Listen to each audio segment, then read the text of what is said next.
What happens when two seasoned business leaders get together? They talk shop, of course.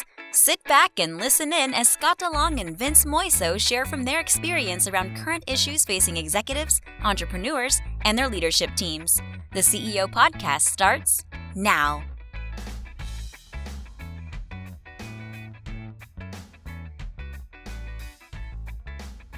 Hey everybody, Scott DeLong with the CEO Podcast. I'm here as always with Vince Moiso, and we're going to do something a little bit different today. So we've been talking about business topics a lot, leadership, communications, trust, all those things that are important to us. Yeah. But if you recall, when we started this, how we started this was that it was a conversation in the backyard about stuff. Yes, it was. Ended up turning into business stuff somehow, but it was just about lifestyle stuff. So I wanted to go back to that a little bit because I want to talk a little bit about some lifestyle things and some changes that I've made in lifestyle. Mm-hmm. And that is the ability to take time away from the office and go do fun stuff without feeling guilty, without, having to check in a million times, although I've never not checked in. I still can't quite do that. But and the reason this came up is because you just went on a trip. I saw you were in Thailand. I did. I was. So tell me about that. So here you are working away and all of a sudden somebody says, let's go to Thailand. And you said, sure. Well, it's on my list, right? Okay. So hopefully everybody has a bucket list. If you don't, you should. There should be a list of places. I mean, in my office, I actually have a map. So I have a cork board and I have a map of the world. It's actually a really cool map, not your normal map. And I actually have pins in all the places that I've been and the places that I want to go to. Yeah. And Bangkok, Thailand happened to be one of those places. And the opportunity came up to hitch a ride with another group that was going, and I took it. Great. Yeah. And I had a blast. By the way, Bangkok is an unbelievable city. And we had an incredibly gracious host, local guy that took us to so many cool places. The Mandarin Hotel, which is a very famous old hotel in Bangkok. Ernest Hemingway spent a lot of time there. At one point where, the bunch of the guys are smoking cigars, but we're doing whiskey tasting. I don't smoke cigars, so I wasn't partaking in that, but I was partaking in the whiskey tasting. You had some whiskey, did you? But I felt like I should have been in a white linen suit with a fedora. Oh, wow. You know what I mean? It just was just a throwback hotel. It was pretty crazy. And then there was just there's an incredible history around Bangkok and Thailand in general. A lot of Portuguese influence, a lot of Chinese influence. But probably one of the two of my favorite experiences while I was there is we went to the Temple of the Dawn, and it's a very, very old Buddhist temple. And as you could tell the energy there. It's a very sacred place. Yeah. Very amazing. Not place. Wearing shorts and things like that. No. It was incredible. Yeah. And then we sat ringside for Muay Thai. There were 6 fights. I saw those pictures. And it was like just that alone, like the whole scene is almost undescribable of what's going on, the bedding and the music, because it's very rhythmic. And so there's drums and music that are playing throughout the whole entire fight. It's the same rhythmic beat throughout the whole fight. And it's pretty incredible. So, I mean, all of that, I could go on and on about the experience itself, but you know what it is I want to start by saying this. It's just, I'm so intentional about things like that. The opportunity. There are two things I want to say, actually. One is I'm very intentional about what I want to do and what I want to get out of life. And I practice saying yes. Because the easy thing, Scott, would have been for me to say no. That's the comfortable thing. And just thanks for the invitation. Back. I'm busy. Yep. I'm busy. Yep. I don't have enough time. I mean, really, how often are you really the culprit of saying, I don't have enough time to do this? Too often. Yeah. For most of us. Yeah. So I'm going to go back to Thailand though, because did you do the street foods? Did you do the carts and all that? Yeah. What was the most intense thing you ate? There wasn't. So we went to restaurants for the most part. Okay. So one of the nights we went street food, and I had pad thai, and it was amazing. So I went to Cambodia. Literally this little old lady who cooked this pad thai completely fresh, cracked the egg, all of it, with the oil. I mean, it was incredible. We ate it super fresh with the noodles, and man, I was like, yeah, thank you very much. But I mean, the whole week, the Thai food experience was great. We had some, and probably the most intense was I had a green curry and a red curry, and they were at one point I was sweating. I got a pepper. What I noticed, it took me. So I'll say this: it took me one time to figure it out. So as I was with the big group, you could see the locals would pick out the peppers and then dish their food. But I was just reaching in and grabbing everything. And so I got a hit of one of those peppers on a bite, and oh my God, it was hot. So I was in Cambodia a few years ago, and this was a school trip, and we went to all the temples and all, and we're on buses. And I had heard about some of the street foods, and I was going to try something exotic. Like somebody challenged me, and I would have done it only because I was challenged. Somebody challenged me when I was up in Big Bear, and they said, "Oh, you're going there? You need to eat the fried tarantula." Like, oh no! Oh, why did you say that? You challenged me. Now I have to. Oh God! So we're driving down the road on this bus, and I see the street vendors up a ways, and I told the bus driver, "Stop! You need to stop." Well, then I'm stuck. So I got out, and I hadn't seen what the food looked like yet, right? Oh, no. So now there's these two carts sitting there filled with fried water beetles and all kinds of insects. Ugh. So I had to pick, because I'm the one that stopped the bus. Everyone had to get out and watch me, right? Okay. Don't stop the bus, because now you're stuck. So I had to pick the ugliest looking thing to eat. So I got a fried tree frog. Oh, it was spread out with his legs in front and fat and back. It looked like an X. It was just stretched out so much. And I had to crunch that in front of everybody because I made the bus stop. The good news was there was a beer cart there too. So I had to suck down a beer real quick. But that was an interesting experience. What's the moral of that? Like, are you recommending people to stop on the side of the road and eat tree frog? What I'm recommending is don't get caught up in if you get dared to do something, you have to do it. Yeah. Because I did. I'm fortunate that they did not have tarantula, because I would have had to, because of the guy in Big Bear that I would never see again. I was just met this guy out one night and would have never seen him, but because he challenged me, I was going to have to eat it. So the moral of the story is don't be me. Yeah. That's the moral. Yeah. So I got a trip coming up too.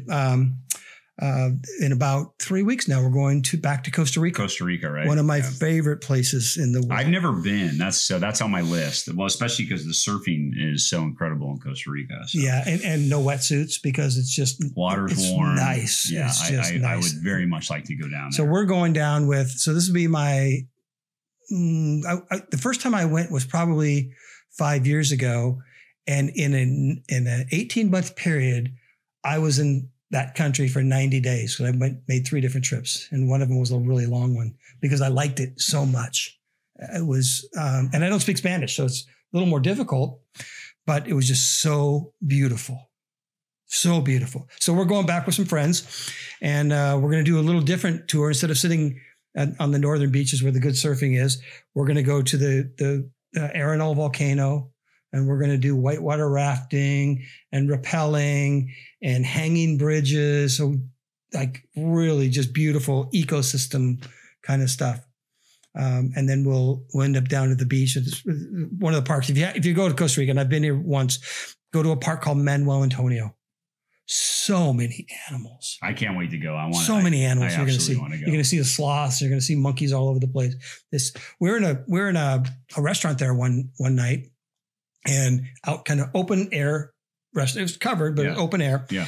And the monkeys were flying over the roofs, just fighting with each other, having fun fighting, kind of like my cats do, right? They're just all over the place. And then they would come down and they would hang down and they would grab the ketchup bottle from the guy that was having the hamburgers. Oh my God. It was just I was in the center of the restaurant, so they went around me. Where I mean, you're gonna go to someplace like that, someplace exotic in the world, and where else is that gonna happen? I mean, nowhere here. Not here. Yeah, no, not here. Pero tengo una cosa para ti, señor. Necesitas aprender el español. That's pretty good. I know this. Una más cerveza, por favor. That works. I got that. Hey, I got that one down. That works. But what I found is that I love travel. Travel is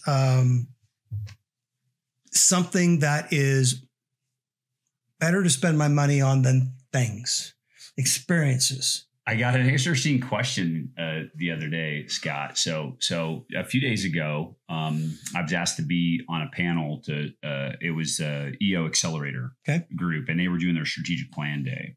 And Mike Cato was leading that. You know, Mike, he was amazing. Like, he was just really leading this group and doing an incredible job of. We should get Mike on a podcast. Yeah, it sounds great. Mike, you're in. I'm talking to you. We got to get you on. Yeah. I couldn't agree more. But it was great just to see him doing his thing, and I love to get on a panel and experience sharing anyway. Mm-hmm. And it was funny. So then after we shared some experience, I was at a table because I stayed for a couple extra hours, and one of the accelerator members asked me a great question, and she said, how did you, when you started, as an entrepreneur, how did you determine what business? Right? It was a great question. Yeah. And what was funny is the answer, because it's a simple answer for me, because I said, I just wanted a business in order to leverage the ability to travel the world.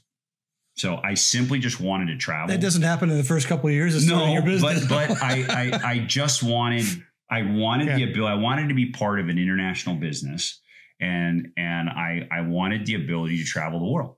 And that was it. And I mean like for business purpose, as well as, so what I've been able to do over the last 2 decades is really mix business with pleasure in that way. So I've been able to travel to some very exotic places through my multiple businesses, and experience things like being in Thailand. And it's been very, very incredible. I mean, even, through Oceanside Glass, I've traveled all over the place. Yep. I spent a significant time out in Germany and Holland. My previous business being in the stone and tile business was, traveling out to Italy and I spent a couple years in China. And I've always extended those trips, right? And doing fun things with so that I could so that I could soak in culture and be able to spend a few days to sightsee or do whatever. And that's just been a part. I've been very, very intentional about it. And I knew that was top on the list for me to accomplish. Now, that being said, I think what we're talking about here, and I want to get to the essence of it instead of just, sharing our experiences in all the places that we've been. Mm-hmm.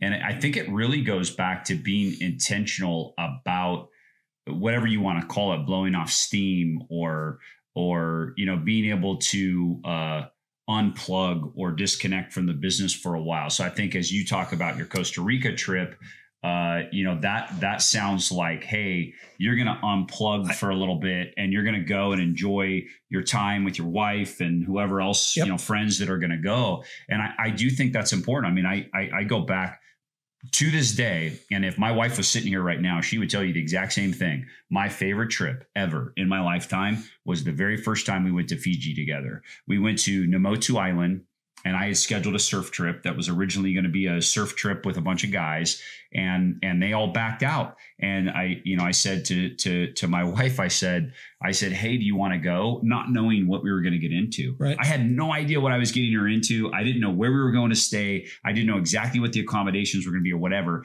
And she said yes without hesitation. And we went, and it was amazing. It was incredible. We went 2 more times. That's how incredible it was. Nice. And that will be, for the lifetime. And we, at the time that we went, that place, we were so remote.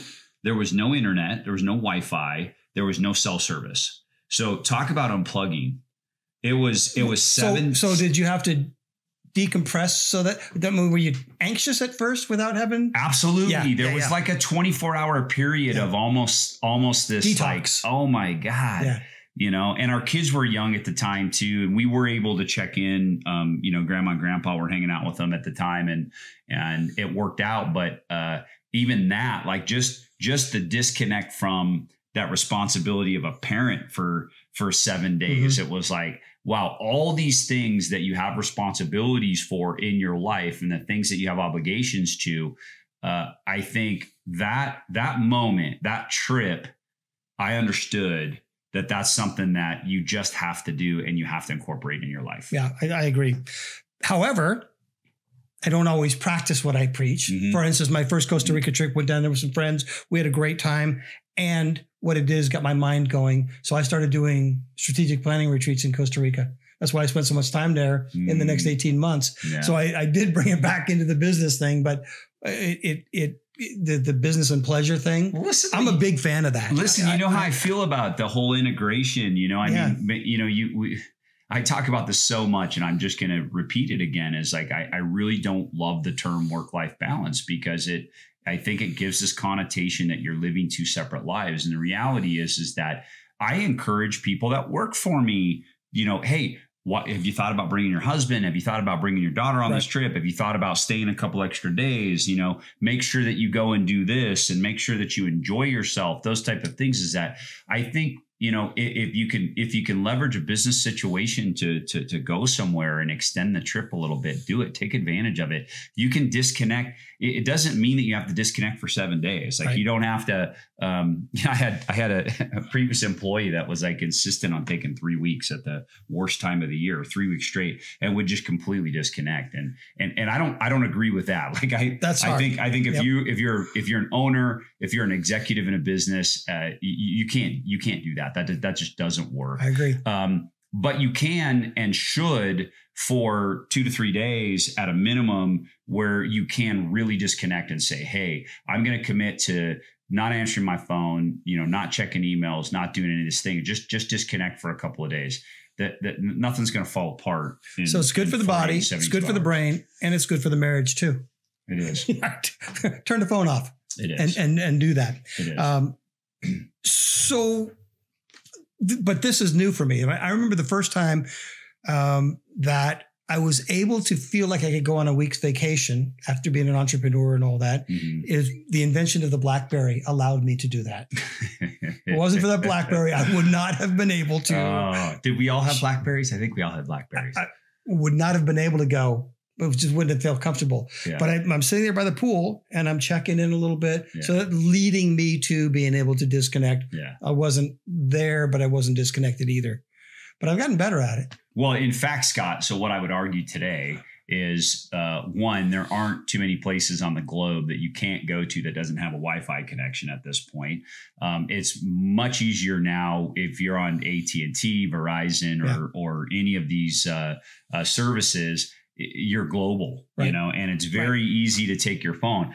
And I would say, so between a laptop and your smartphone, there's no excuse at all for you to not go do the things that you and your partner or somebody else, your family, whatever it is, or friends, to go do the things that you want to do. Because, here's what I do. I mean, we went to Hawaii this summer, and we were in Hana, if you remember, and that was a blast. I got to go visit with family and stay. I mean, that was mind blowing. We stayed on an animal sanctuary, this farm, this 5-acre farm. It was really unbelievable. We're waking up to goats and horses and chickens and pigs. And I mean, it was crazy. We're having lunch, and I'm sitting, the 2 goats are sitting right next to me. It's like, it was completely surreal, and then, spending time with my niece, my nephew, and her family, it was one of the best vacations that I've had in a really long time. But I would wake up very early, right before my wife was awake, and I'd put 2 hours in. I had a couple of calls that I would Zoom.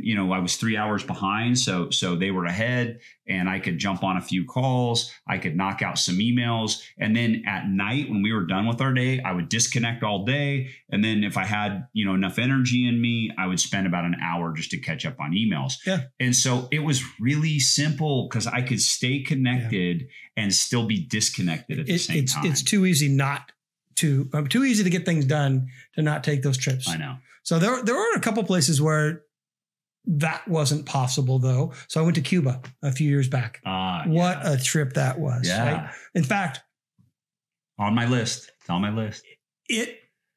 There's so much controversy with all that.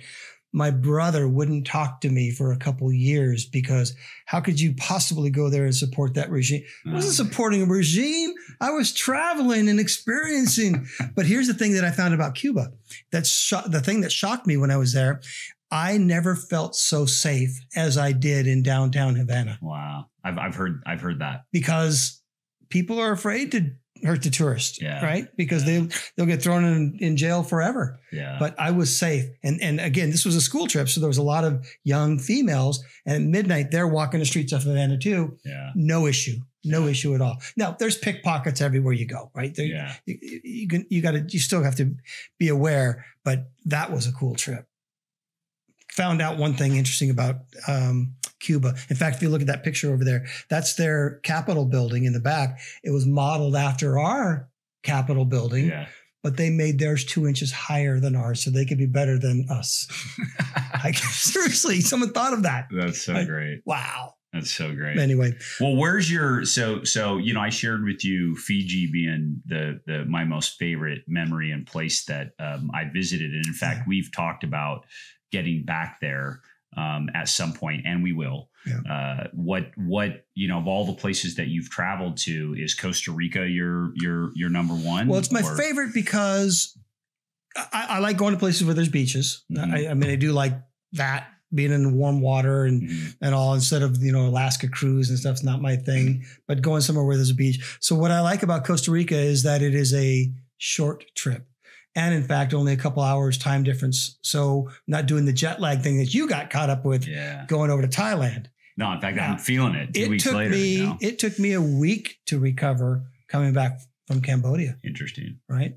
What they've said was, so I've heard this before and I didn't believe it until I experienced it. But for every time zone, it takes a day on the recovery. Interesting. Yeah.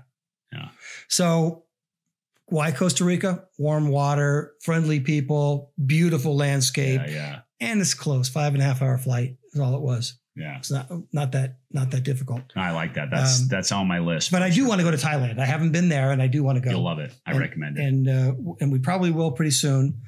Right. But just the jet lag thing that's hard. That part's hard. Well, I'll share another cool experience as a young family when my daughters were much younger, and my wife came up with the idea because we had some friends that were doing it, and we are Disney freaks. We're super Disney fans. We've always had annual passes. They no longer offer annual passes, unfortunately, but you can barely get in anymore. Yeah. Back when the kids were much younger, she suggested that we do the Disney cruise. And I went kicking and screaming because I was at the time, and still am not, this big fan of going on cruises. Like that's not I don't want to be confined. But I have to tell you, as a young parent, I went kicking and screaming, and you fly, across the country to, cause you're going to go out of Cape Canaveral. Takes forever to get there. So you're going to go to Florida. So it's a long trip with young kids.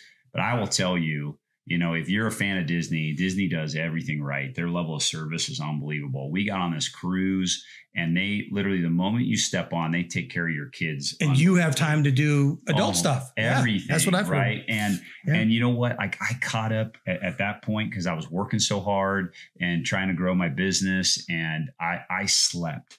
I got to sleep. My younger daughter was probably only 18 months at the time, 2 years old, something like that. And so I would just go back and take naps with her back in the room. And then they had their like little setups for kids. And even when we ate, the moment we get there, you have the same servers all week, and they would grab your kids, and immediately your kids fell in love with the servers and everybody that was working there. Yeah. My God, I will tell you, it was A+. We went 3 years in a row. And I frankly, year number 2, we booked it when we were on the cruise, booked year number 2 and 3 while we're on the cruise. And I looked forward to it because I knew it was just going to be this relaxing thing for 7 days that I didn't have to think about anything. I didn't have to drive anywhere. I didn't have to be in control. I didn't have to plan a day. And I still was able to connect to Wi-Fi, get some work done, answer emails, things like that. So I just say it as, and we haven't really done any cruises since, but I actually like cruises. We took 5 young. So we have 5 kids that are all the same age, right? They're 2 years apart, 5 of them. Yeah. Only 2 years apart. Yeah. So we took 5, 2 of them were preteens and 2 of them were just turned teenagers, right? On a cruise, and the rooms are tiny and stuff. So we ended up getting 3 rooms, and you're supposed to be 18 to stay in a room, but we got my daughter in, and the 2 girls were in one themselves. But the thing that I liked about it the most, the boys left us alone. Yeah. Right. Yeah. Even when we go to dinner, they didn't want to go to dinner because they were ordering room service all day long. Yeah. I walked by their room and there were plates stacked up in there. It was just a mess. Well, and that even that's have to deal included. With it. What's so great about that is it's just all inclusive. And so even the expenditure of it, you're not even thinking about it. So that goes as far as family trips, that probably is top on my list of experiences. I mean, I think as we continue to talk about some of our own experiences, Scott, it just takes me back to a place of being intentional about not just the travel, but I think finding time for yourself, finding time for your family, finding time to get away and have these experiences and truly enjoy these experiences. And so what I want to share about that is in each of those instances that I shared, the one thing that I can say that I did well, and I'm so thankful for it, is I stayed present to the moment on every single one of those trips. And the fact that I was present there is the most important. Do not go on a trip. Do not invest in a trip. Do not commit to a trip if you're not going to be present. And you're there to see things that you haven't seen before, experience people that live life different than you, and be there. So I'll tell you, on one of my Costa Rica trips, we took our son, who was 17 or 18 at the time, and he was so disappointed. I said, well, what's the matter? He goes, well, look at the way these people live. They're in these little houses, and we drive by the street, and the grandma was sitting there sweeping the porch. She was sweeping the porch. The next day, she was out there sweeping the porch again. She goes, they don't get to do anything. I said, dude, you don't get it. This is a blue zone. What a blue zone means is that the happiest people in the world live in the blue zones. Yeah. They live longer and they're happier. She's doing exactly what she wants. She's cleaning the room so that when her husband and her son and the other males who are out working come home, they're going to sit out there on that porch and they're going to either have coffee or sit around and just talk, just family talk stuff. And he just couldn't get it. He goes, why didn't the government do more for them? Why didn't and I said, oh man, you don't get it. So experiencing different life. There's a Kenny Chesney song that talks about Jose, that, you go out, he's out there on a trip in Mexico somewhere, and this fisherman, he comes across this fisherman who goes out and catches fish and comes back for just enough for the day, right? Yeah. So why don't you just push more, and then you can get more boats, and then you can do this, and then eventually you can retire. So I can fish and play my guitar, kind of like I do today. So live like Jose. Yeah, that's the old adage of the guy at the fishing village. I love that story, by the way.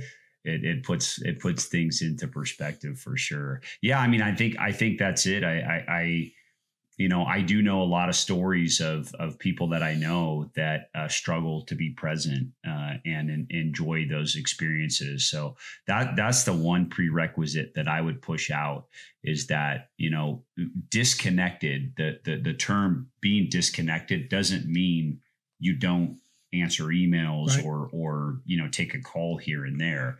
It's what it means is to be, wherever you're going to go and whoever you're going to be with, is be present. Now you can carve out, like I said, just be intentional about it. You can carve out early times or later times or whatever to get business done and things like that. I think there's absolutely nothing wrong with that. What I would say is that when it comes time to be present, be present. That's the way it should be. Yeah, no, I agree.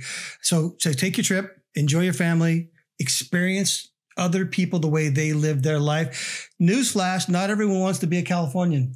Not everyone wants to be an American, even though we think that, right? This is like the land of opportunity and this and that. People are living their lives. Take a look and watch what they're doing to see how they're enjoying their life. And even traveling domestically. And I had a bucket list that was filled with college football stadiums. And I didn't care about the team. I didn't even care about the game. I was there to watch how people enjoyed their team. Yeah.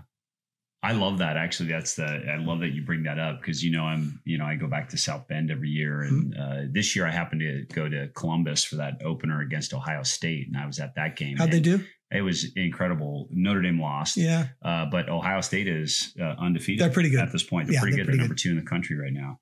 And I will tell you, like, it was incredible. The energy in that stadium was like 116,000 people there or something like that.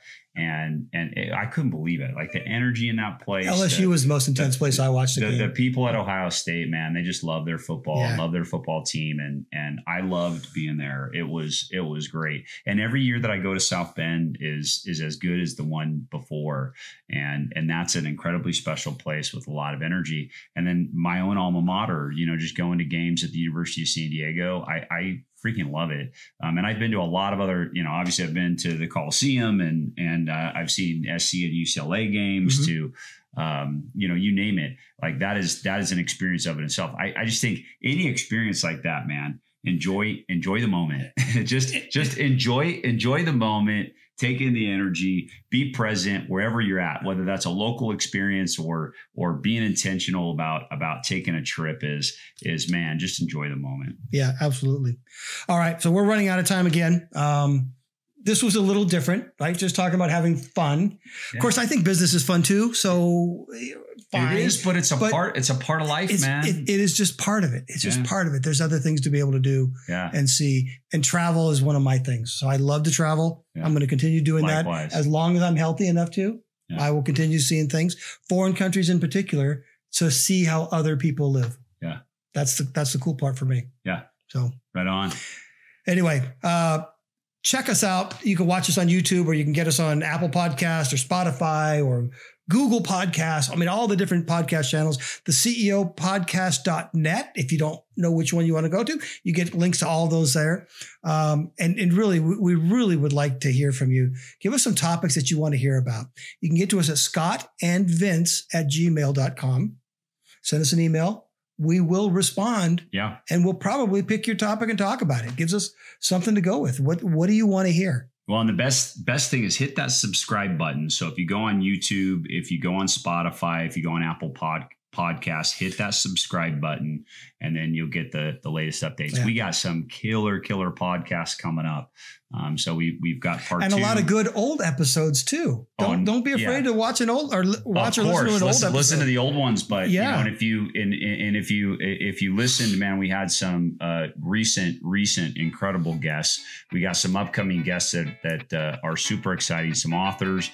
We've got round 2 with a previous entrepreneur, and much more that are coming up. So thanks for listening, and stay tuned for more. Until next time, cheers. Thank you for joining us for the CEO Podcast. Please visit us at theceopodcast.net, where you can learn more about our co-hosts and listen to past episodes. If you would like to have a discussion and dive deeper into any topic, there is also an option to contact Scott or Vince to schedule some time with them. Thanks for listening.